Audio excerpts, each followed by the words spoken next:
Hello everybody, welcome back to a brand new episode of F1 2021 My Driver Career Mode here on the channel. I hope you're all having a great day. Today we're coming off of, unfortunately, another mechanical failure. The third one in 5 races. Unbelievable. And of course it came at our home GP here in Montreal. But now we come through into France here at Paul Ricard now as we're looking to bounce back from our terrible luck here at the start of this season. Last season we actually had a mechanical failure at this racetrack. So we're hoping to not repeat that. And like I said, turn our luck around here now in France now as we're falling out of any title fight hopes that we could possibly have. And I think the only thing that's going to keep the drive alive at this point, or the hopes alive, is just winning a GP. And that's going to be, of course, very hard to do when we don't have a car that is necessarily a GP winner, unless we go to a certain track like Azerbaijan, which is very helpful for our team because it's very demanding on an engine and we have very good top speed. We have the fastest car in a straight line on the grid this season in the Aston Martin,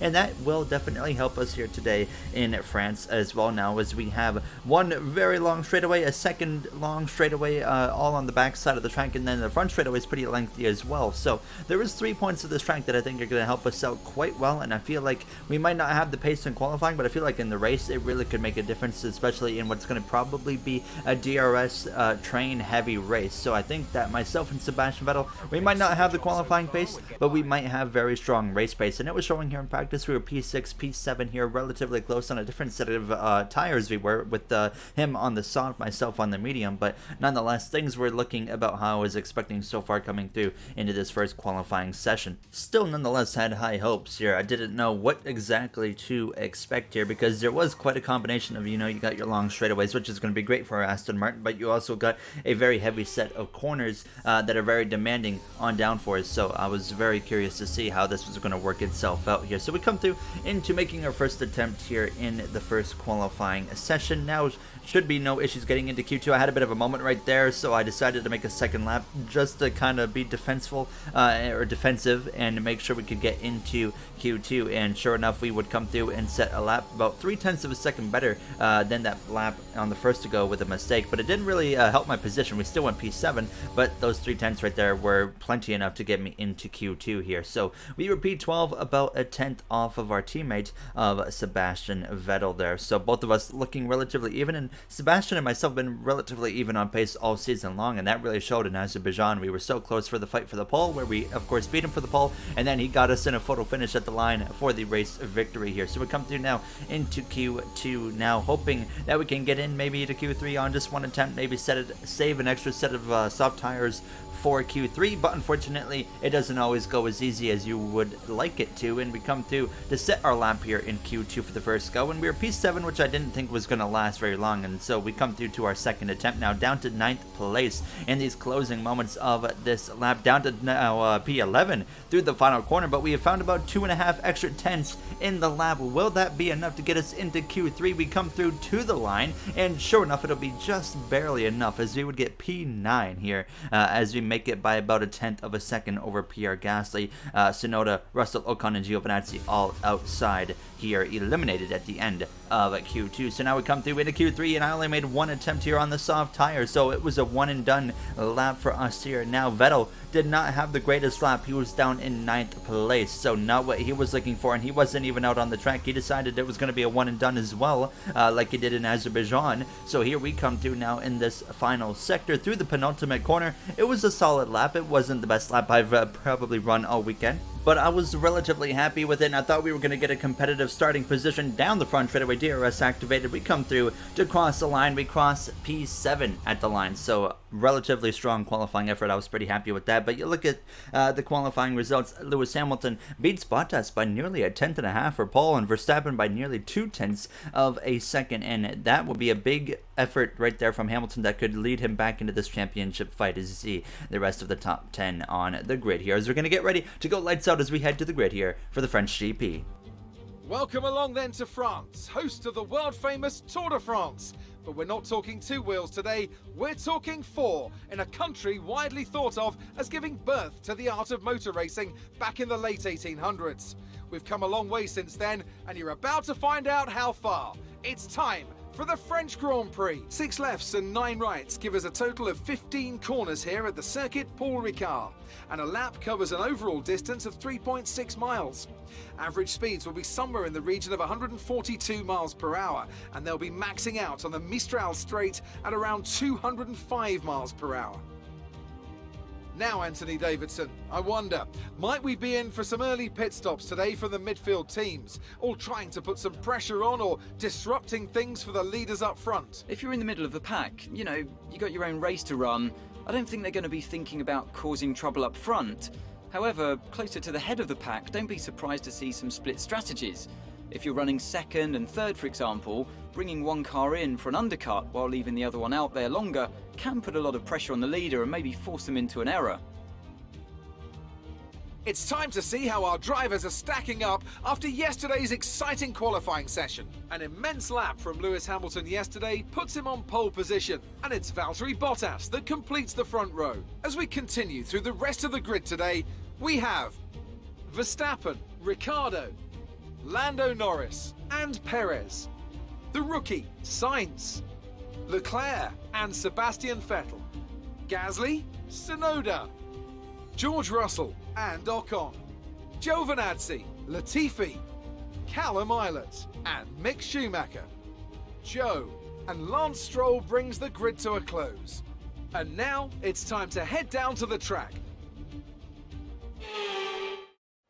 Ready to go green here in France at Paul Ricard now, as we're just hoping that we don't have any mechanical failures. A two-stop strategy here of a medium and then another set of mediums here, so you would get this formation lap underway. No grid penalties here. Grid penalties haven't been a very common thing so far this season. We are very close to taking one. We had to go back to our first gearbox of the season, of course, because our gearbox failed in the last race. So we didn't have to take a grid penalty because we don't have a new gearbox. We went back to the first one we were using, which is about 45% worn. So we will have to switch soon nonetheless and take a grid penalty sooner rather than later. As we go 5 red lights, Lewis Hamilton, Valtteri Bottas on the front row. It's lights out and we are underway in circuit to Paul Ricard now, and it's a great start for Lewis Hamilton. Not the best start in the world for Valtteri Bottas as he's under attack from Verstappen as they go down into turn 1 now, side by side there, and it's going to be Verstappen having the edge right there, but no, it's going to be Bottas fighting back, but you saw a bit of a slip up right there from Bottas, and that allows Verstappen in the Red Bull BMW to get back out in front in second place there. A lot of side-by-side action right here. There you see myself alongside Charles Leclerc there for Ferrari now, as we're side-by-side on the right-hander, and we get clear of the Monegasque driver. So we finally get a moment to breathe, settle in, and then just see what we can do from this point on. There you see Lewis Hamilton, finally a good start. Usually when you put him on the front row with his teammate of Valtteri Bottas, as of late in this career mode over the last season or so, usually Bottas is able to get a better start than Lewis and get out in front, but not today here in France. So a great start for Lewis Hamilton as he hopes to keep his title chances alive here early on in the season. There's a lot of drivers in the fight right now because there's been a lot of drivers having issues, and then other drivers capitalizing, and then the roles switch the next GP. So it's been pretty crazy there as you see Sebastian Vettel side by side with the AlphaTauri BMW of Pierre Gasly, but it will be our teammate of Vettel coming out on top of that battle right there as he's just behind Charles Leclerc. So both of our Aston Martins currently up inside the points as it stands right now, as Hamilton leads the way through this penultimate corner down towards that final turn now, as he has a beautiful helmet. Speaking of helmets, I didn't show it, but I did change my helmet for this race actually, and we're going to continue on the season with a new helmet livery or new design on it now as we come through to complete this first and opening lap. It was relatively calm from this point on, and we come through now though to Sebastian Vettel passing Charles Leclerc here on lap 2 down into the heavy braking zone, that left-hander, and he would now move up in 8th place behind myself. Then as we came through to start lap 4, Max Verstappen, DRS activated up the inside of Lewis Hamilton. He's going to fight him for the lead there, side by side, wheel to wheel through turn 1 and 2, and then here comes Valtteri Bottas into the mix. He's going to go around the outside, or around the right side, caught Verstappen sleeping, and he's going to send one into the side of Hamilton. They make contact there, wheel to wheel banging, and they're going to make contact again. Bottas has completely roughed up his teammate of Lewis Hamilton and has clearly, as you can see, done some damage to Lewis Hamilton's car now as he is way off the pace all of a sudden, and here comes Verstappen right on the gearbox. He's going to swing to the right-hand side. He's going to be side by side, and here comes the McLaren of Lando Norris now, who tries to make it 3 wide. He backs out, thinks better of it there. That would be a terrible move, 3 wide into that left-hander, and everybody settles it out. Sorry, that was not Lando Norris. That was Daniel Ricciardo, actually, in the McLaren. A big moment, a potential race-changing moment. Lewis Hamilton leading a lap ago now has a bunch of wing damage here, and he's actually going to fight back on Verstappen, but just doesn't quite have the downforce in that front wing anymore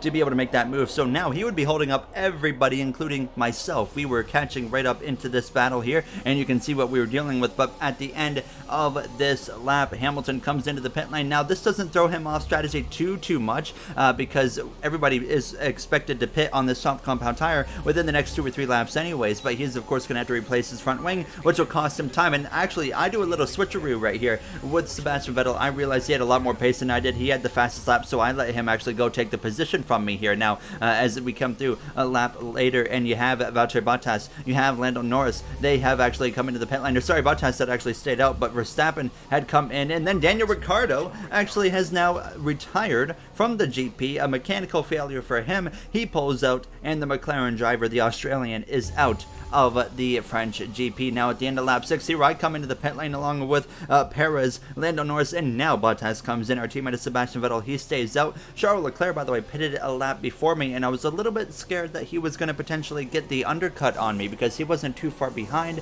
but we come in, we put on the medium compound tire along with everybody else in the pit lane on the soft compound tire. Now, a lot of drivers are still out on the track starting on that medium compound, and they can go for quite a bit, and they didn't lose too much time because we pitted so early. So we're going to have to deal with a lot of slower traffic. There goes Charles Leclerc. So he completes the undercut on us. So we lost a spot right there. So we're going to definitely have to do a lot of work to get back to Charles, and then, of course, complete the pass on him. Now, as we came through to lap 8, our teammate Sebastian Vettel had just pitted, and I was expecting to come out in front of him. No, he gets out in front of me, and he overtook Perez in the process as well. So Vettel with a great pit stop, maybe a great in-lap as well, and that puts him actually still in front of myself and in front of Sergio Perez there. So I was surprised to see that, especially with seeing how Leclerc did with the undercut. But now we come through to the back straightaway here. DRS activated. We're right on the back of Charles Leclerc there. We're going to swing to the right-hand side, fake him out a little bit, deke his ankles, and we are going to now come through around the right-hand side, and we pass Charles Leclerc,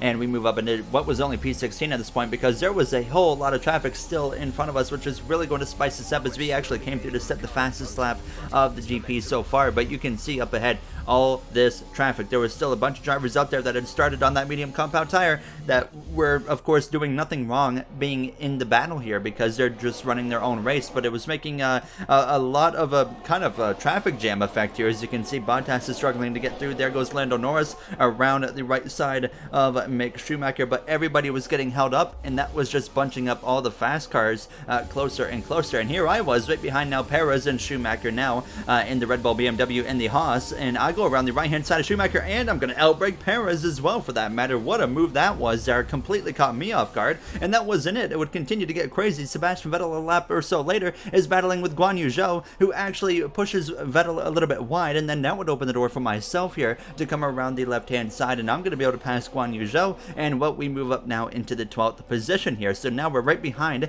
our Aston Martin 4-time F1 World Champion teammate of Sebastian Vettel here now, and then he would sure enough run down Callum Ilott, go around the left-hand side of him, and here I am right on the gearbox, and then we go 3 wide, we slice up the right-hand side, we pass all of those cars. That was the 3-for-1 deal right there. Into the points we go. Now as Latifi had picked up some wing damage somewhere and was way off the pace, so that allowed me to pull a good gap on Vettel, who got stuck throughout the rest of the 3rd sector behind those cars. So now we were up into P6 after finally everything had started to settle out. We would get up to 4th place. Set another fastest lap as well to benefit from that here now, as we were behind Norris, Bottas, Verstappen 1, 2, 3, and we are in P4, and we were faster than these guys at this moment. We had run them down. We get to the gearbox here of Lando Norris, and then safety car out of nowhere. The safety car has come out here in Paul Ricard, and what just happened now? And here was what happened. Schumacher slams into the back of the Williams, loses his front wing, and the safety car pretty much came out immediately for the debris that was scattered everywhere, and we had to wait for the safety car to get out of the way. And as that was happening,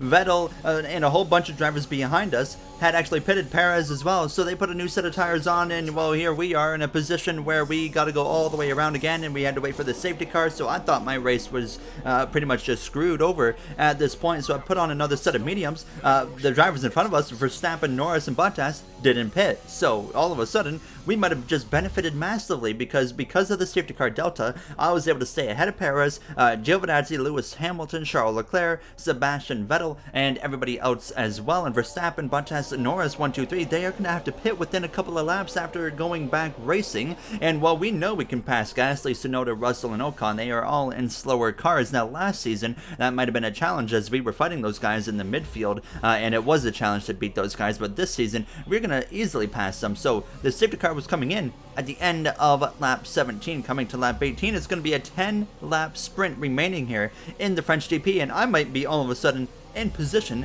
to win the French GP here as we get back racing. Max Verstappen, Valtteri Bottas, Lando Norris, your top three, but they will have to pit, so we're not even focused on them. We're focused on Ocon, Russell, Tsunoda, and Pierre Gasly. If we could just pass those 4 drivers, we're in great shape, and it starts right here with the Alpine of Ocon. I'm going to send one up the inside, nearly some contact there, a late move, but we make it work. A little bit of contact there with Ocon, and then Perez would come through as well, and I was a little bit concerned about Perez. I was trying to keep an eye on him to make sure, of course, we keep him behind, but then at the end of lap 18, all the top 3 of Verstappen, Bottas, as well as Norris come into the pits. So now we are going to cycle through into the now 4th position, and it was just a matter of time until we run down George Russell here. And with the overtake on, we swing to the right hand side of him, and we're going to pass him in the same spot that we passed his teammate of Esteban Ocon, and he really didn't fight too hard. So now it's just about getting Tsunoda and Pierre Gasly here now as we continue to close in on them with less than 10 laps to go. Now as Gasly loses it there through the right-hander, Gasly has spun out from the lead in the AlphaTauri BMW. A huge choke, probably the choke of a lifetime for Gasly there,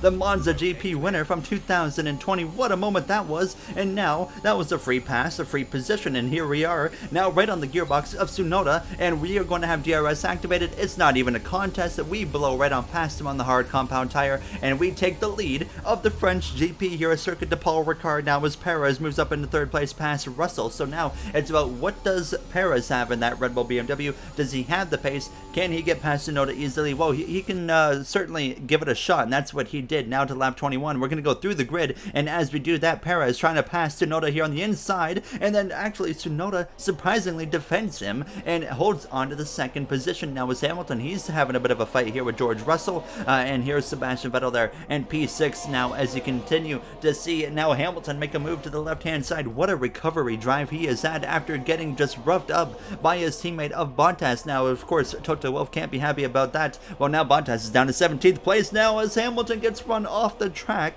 by a fellow British driver of George Russell, but they keep it wheel to wheel. What a fight right here in this final sector as Hamilton finally comes out on top, and here comes Sebastian Vettel there. This is not Spa, this is France, as he would be able to make a move up the inside here through the penultimate corner, and Sebastian Vettel is going to be able to move up into P5 there in front of Russell as he falls down now into the 6th position. Now that has finally calmed down, we can go through the rest of the grid here, but hold on, it might not be over yet because here comes Sebastian Vettel, who's going to swing to the right-hand side of Hamilton and just breeze on past the 7-time F1 World Champion and move up now into 4th place here as you see Leclerc and Ocon. Now they're having a fight here in this first sector, but it will be Leclerc coming out on top of that. Now, as you can see, everything else relatively calm here now as you have the Andretti Autosport drivers of Guan Yu Zhou and Callum out there in P11, P12. Now as Verstappen's trying to make a pass on Nicholas Latifi. Verstappen, Bottas, Norris obviously made a mistake with the strategy, and none of them are really going to get points from the looks of it so far here tonight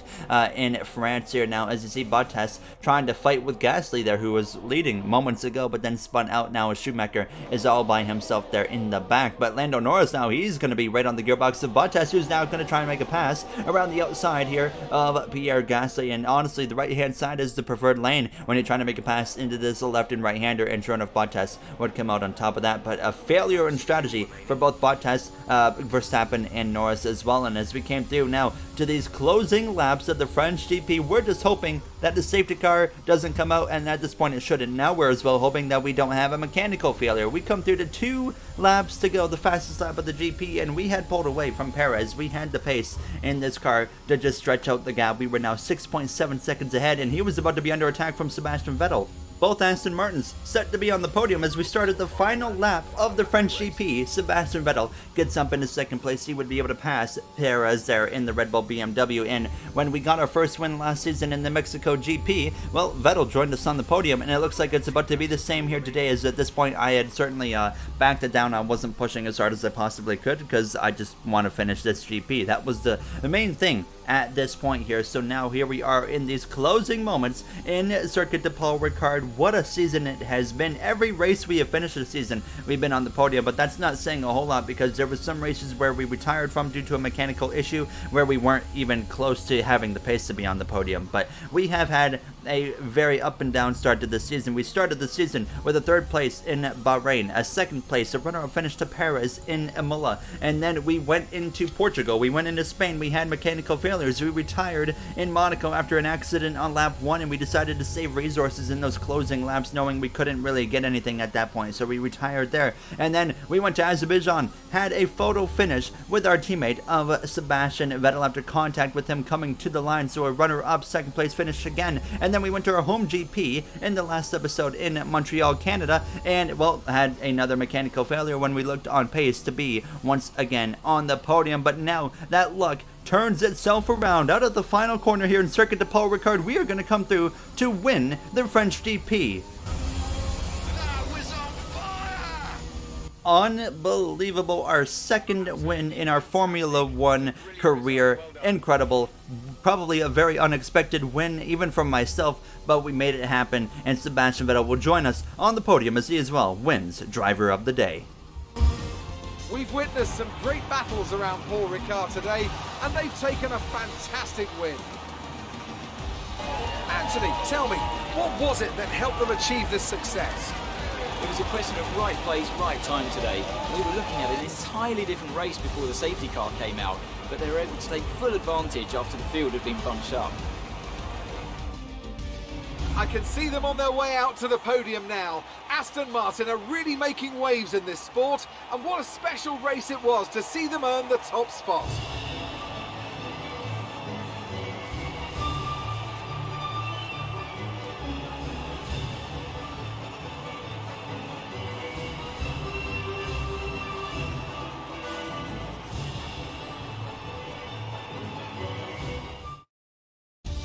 There you have the post-race podium celebrations here, celebrating our second win in our Formula One career. Now, like I said, an unexpected one there now, as I don't know how it would have shaped up, of course, if Bottas, Verstappen, and Norris had screwed up the strategy, because even though we had run them down, and if we somehow found a way to pass them, we weren't going to be able to escape that DRS train from them. They had so much speed, so it would have been interesting to see how that would have worked out. It probably would have all came down to timing. But I said at the beginning of the episode, the only way we're going to remain in this championship hunt is if we find a way to win a GP. Well, we did that, and sure enough, we are definitely not out of this championship hunt, even after, what, 4 DNFs so far already this season, which has been just crazy to think about. But here is the standings. Bottas leads by 1 point over Perez, Hamilton only out by 10, Vettel out by 17, Norris out by 23, and I'm only out by 27, Verstappen a little bit of a ways below, out by 42, but the top 6 drivers are less than 30 points apart. What a close season this is so far,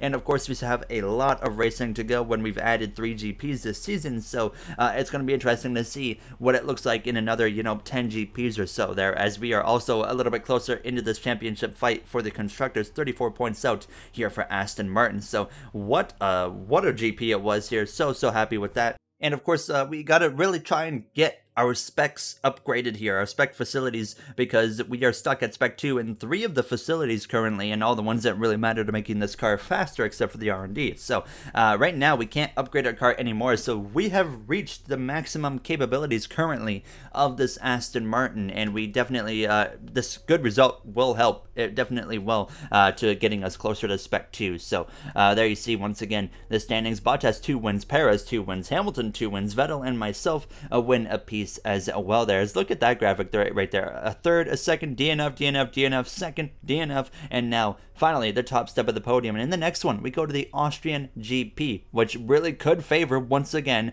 our Aston Martin. So this is going to be interesting to see how that helps our car. We could be fighting for the win there as well, back to back. But if you guys enjoyed, you know what to do. I'd like to thank you all for taking the time out of your day to watch this episode. I really do appreciate it, and I'll see you guys in the next one. Have a great day, everybody.